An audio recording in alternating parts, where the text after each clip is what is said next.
Welcome to the Gist Station. The vibe is electric tonight. Absolutely, Tola. The city is buzzing. What's the plan? We're hitting the best spots. It's going to be amazing. I'm your host, Tola. To my right, as always, is Femi, analyst, contrarian, and the man who once argued that jollof rice discourse is a geopolitical issue. I stand by that position. And to my left, Nneka, content creator, self-appointed voice of the streets, and the reason our producer started taking blood pressure medication. Tola, why? Why would you do this to me this evening? Today's episode, people, today's episode. Nigerian Twitter, Nigerian TikTok, Nigerian Instagram. The entire internet has been on fire. And the question on everyone's lips is this: if your husband dies and you find out he was cheating on you and hiding money from you all along, do you owe him a burial?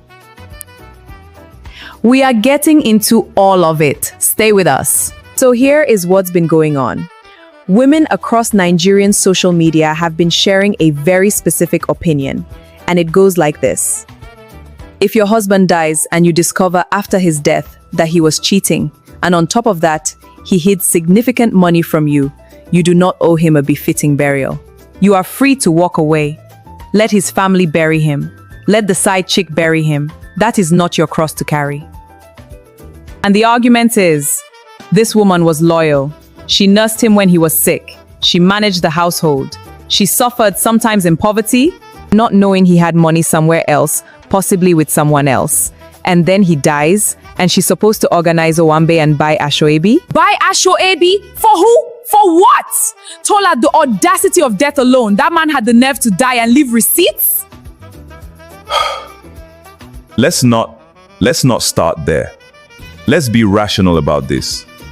Femi. Rational, K? A man hid money from his wife and was running a second relationship, and you want to be rational? I want to be accurate. There's a difference. And this is why we have Femi. Somebody has to be the one standing in the fire saying, but what are the facts?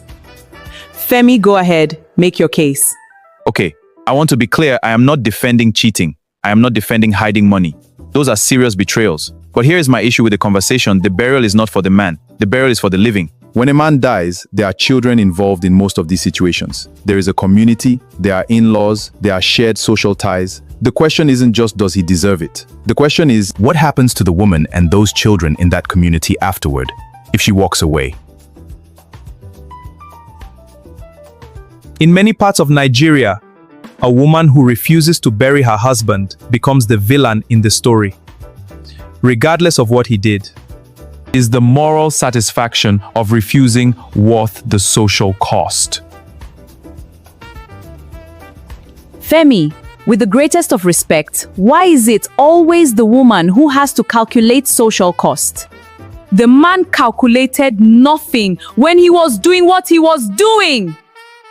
He was not sitting in his other woman's house going, But what will this do to my wife's social standing? He was not. He spent his money on the other woman, hid his salary, came home sick. She nursed him, bought his drugs, prayed for him, and he was lying there, with full knowledge of what he did. And now we're asking her to buy a casket? I mean, she has a point about the finances, Femi. The casket alone for a decent burial in Lagos is how much? 200,000, 300. She should spend that on a man who didn't spend honestly on her. Financially, I understand it. Emotionally, I understand it. My concern is practical.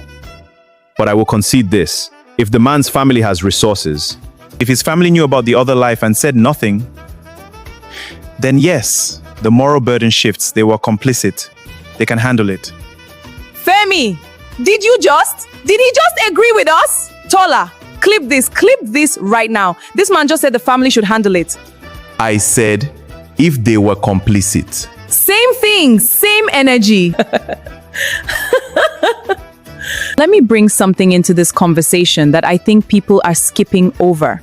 Because we're talking about the burial. But what about the grief? This woman is grieving. She lost her husband. And at the same time, she's discovering a betrayal. So she is grieving the man she thought she knew, and also mourning a marriage that turns out was partially a lie. That is a specific kind of pain that doesn't have a name. You are sad and angry at the same person simultaneously. You want to cry and you want to scream. You want to mourn and you want to throw the whole memory away. And into that moment, people are asking her to organize a funeral, to stand at the gate and receive condolences from people who may have known, to wear black, to cry in public for a man whose hidden life she is just discovering. That's not just a logistical question. That's a mental health question. That's fair. And honestly, that's a dimension I don't think the online debate is giving enough space to. People have reduced it to bury him or don't and haven't asked, what does this woman actually need right now? She needs someone to tell her it's okay to feel all of it at the same time. That she doesn't have to choose between grief and anger. Both are valid. And then after she's processed that, she can decide what to do about the burial. That was profound, Nneka. I have depths, Femi. I'm not just here for the drama. I have layers. Okay, we asked our listeners and followers before the show, what do you think? And the responses, I need a moment. Okay, someone said, she should bury him, collect everything he hid, and dance at the grave. Bury him and win. Period. That is strategy. That is not grief. That is a business plan. Disturbing, but efficient. Another person said, the side chick should be chief mourner. Full duties. Let her coordinate the canopy and food. The canopy! The food! She should be the one calling the caterer.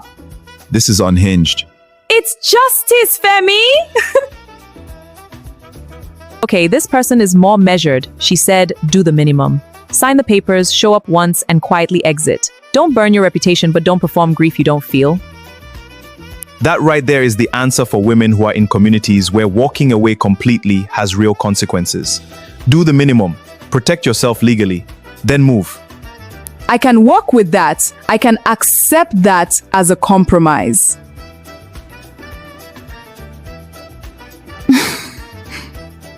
And that, ladies and gentlemen, is the most agreement you will ever see between Femi and Nneka on this show.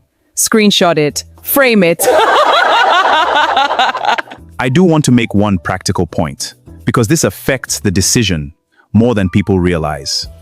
In Nigeria, if a woman doesn't participate in the burial, depending on the culture and the family, she can be denied inheritance rights, certain properties, access to accounts. The family can use her absence as a legal and cultural weapon. So for any woman in this situation, I would say before you make any public decision about what you will or won't do, talk to a lawyer. Understand what you're entitled to, because walking away dramatically might feel satisfying and cost you everything. Okay, that is actually important. Because the man already took from her in life, she should not let the family take from her in death too. Absolutely. And this is why the conversation can't just stay on social media as a vibe. These are real legal realities for real women. Know your rights before you make your move. All right, final takes. Nneka, you first.